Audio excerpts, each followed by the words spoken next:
Now, earlier we told you that many first-time voters say they are disappointed that neither the governing New Patriotic Party nor the opposition National Democratic Congress has been able to fulfill promises made on their campaign trail. On PM Express on Wednesday, these prospective voters confronted political parties on crucial national issues that matter to them. There's more in this report by Emmanuel Jivenu.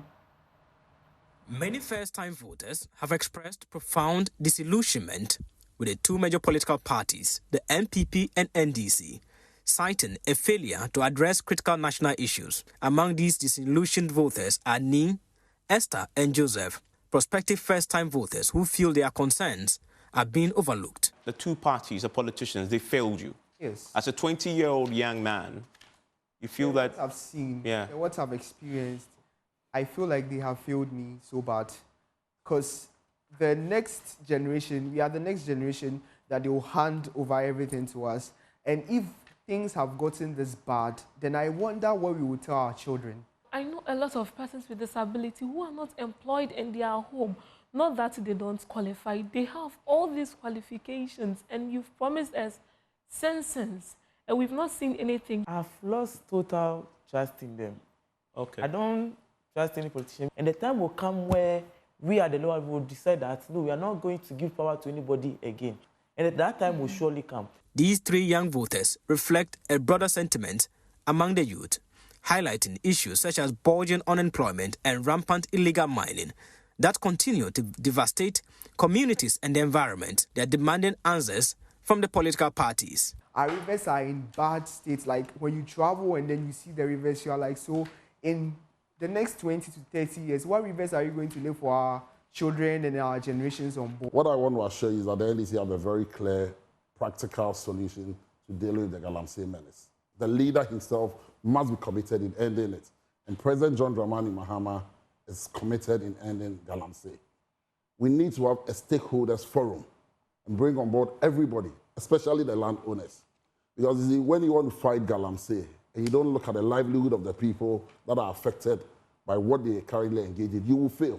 The vision of Dr. Bawumia is that it's going to formalize and regularize every activity that is going to happen within the environmental sector.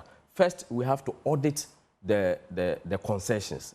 We are also going to make sure that we decentralize the Minerals Commission to districts that are engaged into the Galamsey mining areas. We have to decentralize that. For having their masters, their doctorate degrees, and they are sitting in the house, nothing is being done. The policies that we are looking at for the future is that we are going to make sure that industrialization will lead the queue, where we'll be able to open up in the private sector to be able to employ many more of the youth into the private sector. We are coming up with a policy called the 24-hour economic policy.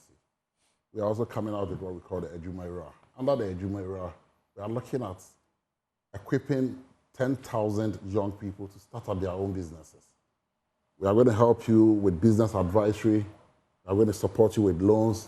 And then we are going to help you supervise your business and find the markets for you so you can start a business and employ many more people. Esther, who is visually impaired, reveals the struggles persons living with disabilities face in accessing basic needs. She has been chasing her district common fund for a laptop to assist her education. But for 5 years, Esther has yet to be assisted. We've applied several times. My dad has to stop work for some times because he wants her daughter to get access to this. And we go there, nothing. Your MP just got in touch with me and said, after I should take your details and then you see how best he can support. I'm going to make sure I get the MCE in charge to make sure that this particular issue is being addressed.